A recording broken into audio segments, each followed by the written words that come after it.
Welcome back to WION World is One. You're watching Speed News with me, Vidur Kathuria. Let's get started. Iran publicly rejected a core US demand to seize all uranium enrichment, combining dual strategy of cautious diplomatic engagement with reinforced military readiness. Mohammad Islami, president of the Atomic Energy Organization of Iran, said that Tehran could consider diluting its 60% enriched uranium only if all international sanctions were lifted, dismissing past proposals to ship the material abroad. The moves came as the indirect Iran-US talks in Muscat last week yielded no breakthrough amid regional tensions. Iranian President Masoud Pezeshkian and Foreign Minister Abbas Araghchi reaffirmed Tehran's commitment to ongoing negotiations.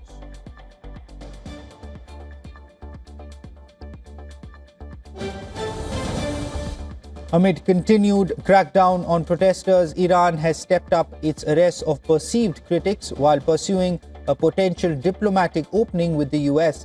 Iran's security forces have reportedly arrested several figures from the country's reformist movement, including spokesperson Imam, along with 4 others. Several activists and filmmakers who co-signed a protest statement were also detained. Meanwhile, Iran's government has branded the nationwide protests as riots fueled by Israel and the US.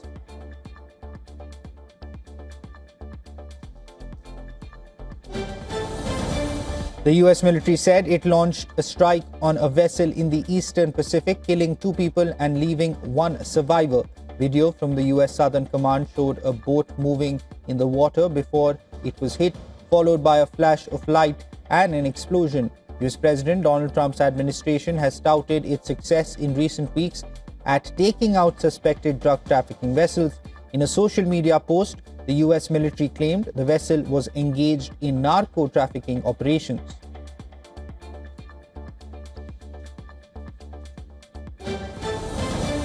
China has dismissed US allegations of secret nuclear explosive tests, calling the claims outright lies. Beijing has accused Washington of using the issue as a pretext to resume its own nuclear trials.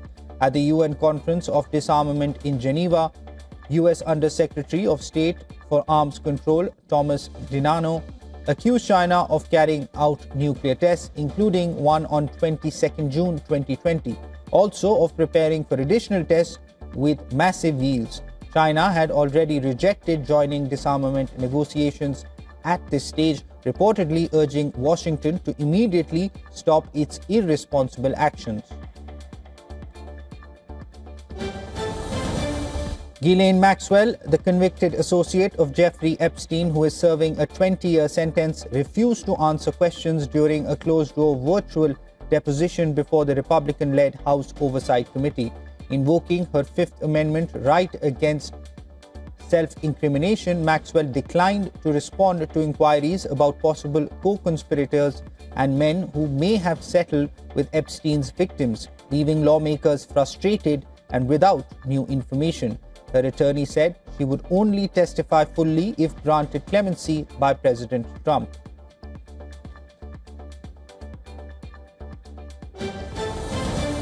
Venezuela's government released several prominent opposition members from prison, including one of the closest allies of Nobel Peace Prize laureate Maria Corina Machado, after lengthy politically motivated detentions.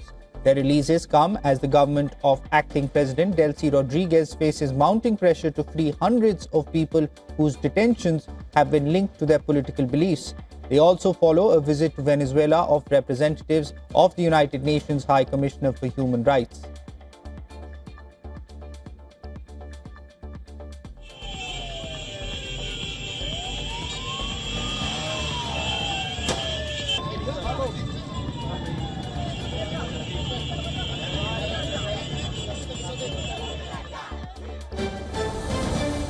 Nobel Peace Laureate Maria Corina Machado said she still planned to return to Venezuela despite the detention of an opposition ally shortly after his initial release.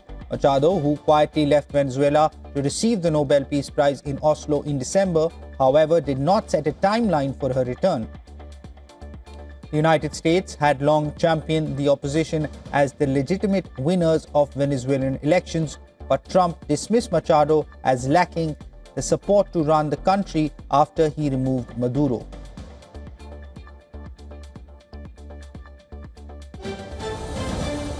Cuba is facing its gravest crisis in decades as fuel shortages, blackouts, and sanctions bring life in the island to a standstill. Emergency measures have been effected to conserve fuel as supplies dwindle under U.S. economic pressure. The government has closed universities, reduced school hours and the work week, cut public transportation, and limited fuel sales. Cuba warned international airlines that jet fuel will no longer be available on the island.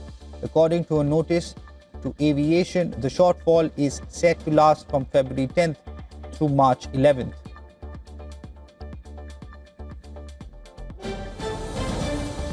Cubans lined up outside Nicaragua's embassy in Havana seeking visas after Nicaragua suddenly ended visa-free travel for Cuban citizens, leaving many with purchased tickets uncertain about their ability to leave the island. The Nicaraguan Interior Ministry announced the policy change, requiring ordinary Cuban passport holders to apply for visas by email from anywhere in the world at no cost. Without explaining the reason for the reversal, the measure eliminates the visa waiver that had been in place since 2021 to promote tourism and humanitarian family relations between the two countries.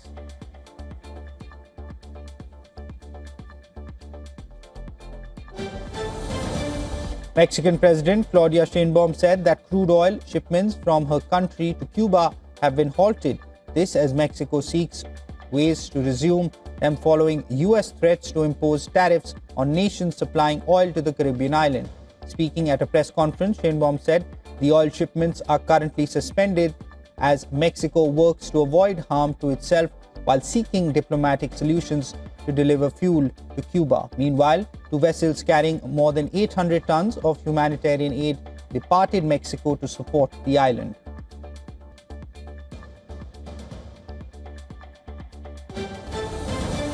An Israeli strike hit a residential area of Gaza City, causing casualties and injuries. Emergency crews transported casualties in ambulances. The witness questioned the prospects for peace, expressing anger towards Israel and the United States.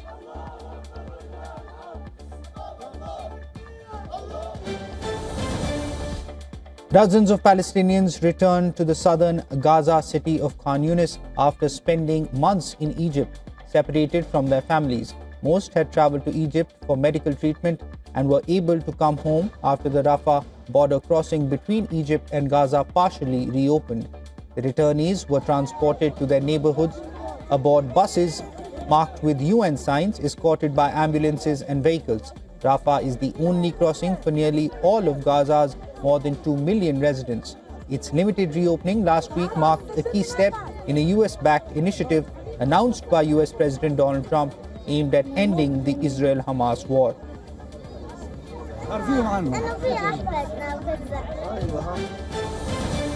Russia's defense ministry said that over the past 24 hours, Russian troops had struck a Ukrainian military airfield's infrastructure along with energy and transportation facilities.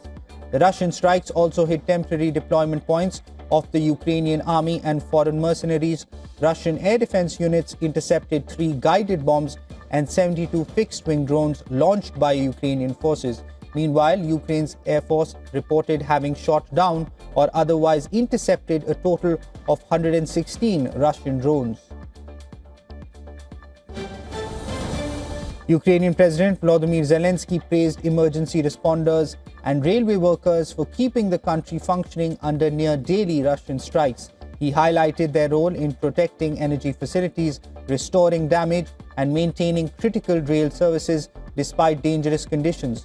In his nightly address, Zelensky also said Ukraine must intensify efforts to strengthen its position in the war, citing progress on improving access to Starlink systems and calling for faster, reliable delivery of drones and other equipment to frontline troops. The 4-year war has fueled a boom in Ukraine's defense sector. The Premier of New South Wales defended the actions of police after clashes a day earlier with protesters opposing Israeli President Isaac Herzog's visit to Australia. He said officers were required to make rapid decisions in tense and volatile situations and urged calm. Herzog is visiting the country this week following an invitation from Australian Prime Minister Anthony Albanese in the aftermath of the December 14th shooting at a Hanukkah event at Sydney's Bondi Beach. Thousands had gathered in central Sydney to protest his visit.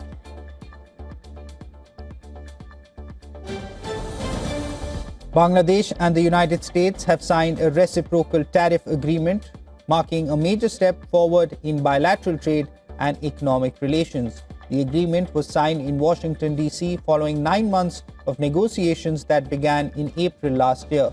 Under the agreement, the U.S. will reduce the reciprocal tariff on Bangladesh to 19%. The rate was originally set at 37% and was brought down to 20% in August last year. The agreement received approval from Bangladesh's Council of Advisors earlier today and will come into force once formal notifications are issued by both sides. Bangladesh's election campaign ended on Monday ahead of this week's vote, with rival parties invoking the 2024 uprising that ended the autocratic rule of Sheikh Hasina.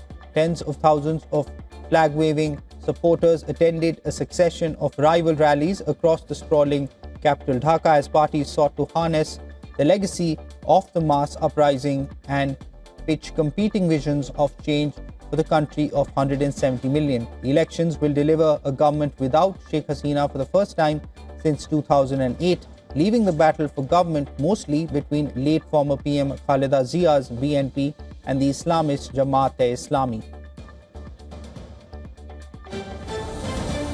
A fire at a key oil refinery killed 1 worker and injured 6 others in northern Iraq. The fire erupted at an upgrading unit at the Beji refinery, once the country's largest oil refinery in Salahuddin province. The Iraqi government security media unit said that firefighters had extinguished the fire. The explosion was reportedly caused by a technical malfunction.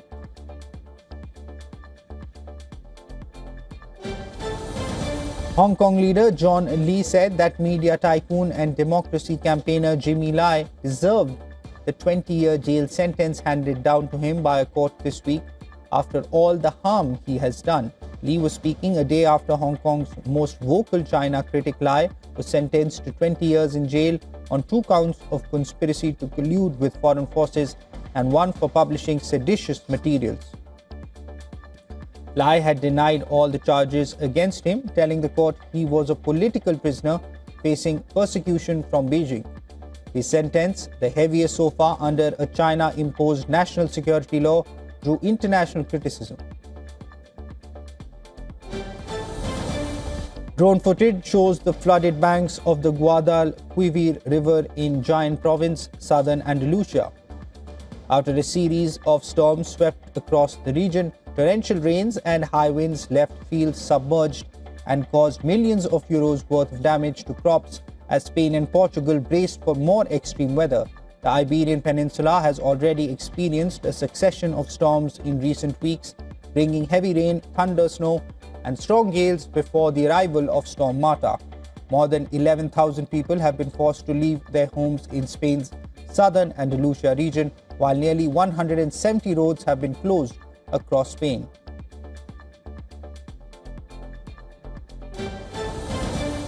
An Emirati farmer has transformed a remote mountain area of Ras Al Khaimah into a flourishing flower farm, drawing visitors to thousands of blooms that have survived the UAE's harsh climate. The farm reopened to the public in 2020, featuring about 50,000 flowers across more than 25 varieties not commonly seen in the country. The United Arab Emirates is largely arid, with desert climate conditions and limited arable land, but some northern Emirates have historically supported agriculture due to mountain runoff and cooler winter temperatures.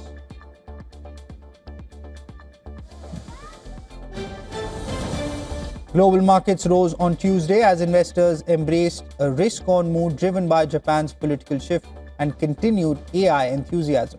Japan's Nikkei hit record high again, rising above 57,500 after Prime Minister Sanae Takaichi's election victory, fueling expectations of aggressive fiscal stimulus and reflationary policies. Asian stocks advanced broadly with gains in South Korea, China, and Hong Kong. US futures were steady as investors weighed upcoming economic data and the Fed's rate path. Tech, artificial intelligence, and chip stocks remained a key driver, though selectivity is increasing amid valuation concerns. Gold prices declined on Tuesday before retreating to above $5,000 an ounce as heightened market volatility persisted following a historic rout in precious metals. The metal struggled to find a clear direction after sharp swings from recent record highs, prompting profit-taking and nervous trading. Silver also struggled to stabilize after sharp swings. The white metal traded around $81 per ounce. Silver underperformed gold, weighed down by its stronger ties to industrial demand and broader economic uncertainty. Investors remained cautious amid choppy global markets and uncertainty over macro conditions, even as some dip buyers emerged. Traders said technical pressures and thin liquidity continued to drive price moves. Overall, volatility in precious markets reflects ongoing market anxiety rather than a shift in long-term fundamentals. Oil prices drifted lower as traders weighed supply risks against broader market caution amid US-Iran tensions. Brent crude and the US crude eased after recent gains as the market digested warnings for vessels avoiding the Strait of Hormuz, a key global shipping route. Despite geopolitical concerns, prices were capped by signs of adequate supply and ongoing output from major producers. Investors remained cautious with near-term direction dependent on escalation risks and supply signals. A landmark trial against Meta platforms and Google kicked off in Los Angeles with a California woman alleging Instagram and YouTube were designed to be addictive and caused serious harm to her mental health. Plaintiffs' lawyers argued the companies knowingly targeted young users and ignored risks linked to depression and suicidal thoughts. Meta and Google denied the claim, saying other factors were responsible and cited safety measures. The case could set a precedent for thousands of similar lawsuits.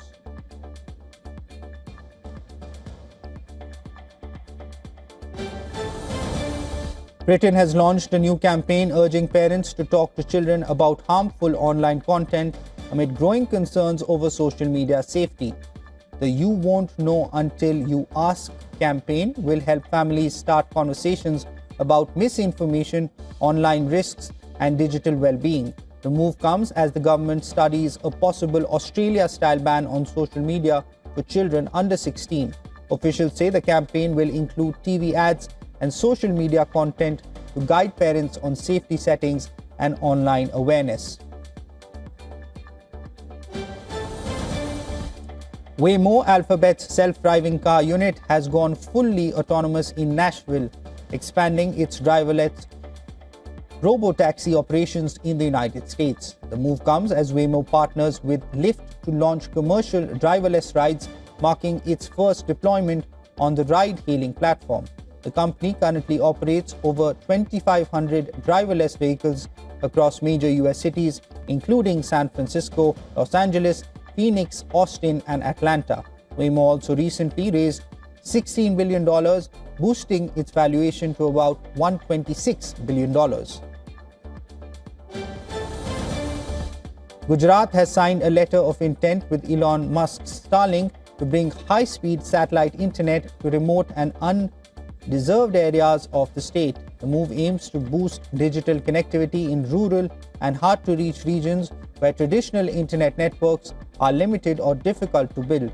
Under the plan, satellite internet will support government services, schools, health centers, and disaster response systems in remote locations. Officials say the project will help improve e-governance, education access, and digital services across tribal and border regions. China's electric car maker NIO has announced a massive recall of more than 2.46 lakh vehicles over a software issue that could pose safety risks. The recall covers ES8, ES6 and EC6 models built between March 2018 and January 2023 after reports of screen blackouts in the instrument cluster and central display. Regulators say the glitch could temporarily disrupt driver information, prompting what is now one of the biggest recalls by a Chinese EV brand. NIO plans to fix the issue through remote software updates with service center support for vehicles that cannot be updated over the air. Apollo Global Management is reportedly close to finalizing a massive $3.4 billion loan linked to AI chip investments. According to a report by The Information, the deal involves an investment vehicle that plans to buy high-end NVIDIA AI chips and lease them to Elon Musk's artificial intelligence company xAI. Reports say Valor Equity Partners, a long-time backer of Musk's ventures, is helping arrange the financing deal. Move comes as big tech firms are expected to spend over $600 billion this year on advanced chips and AI data centers.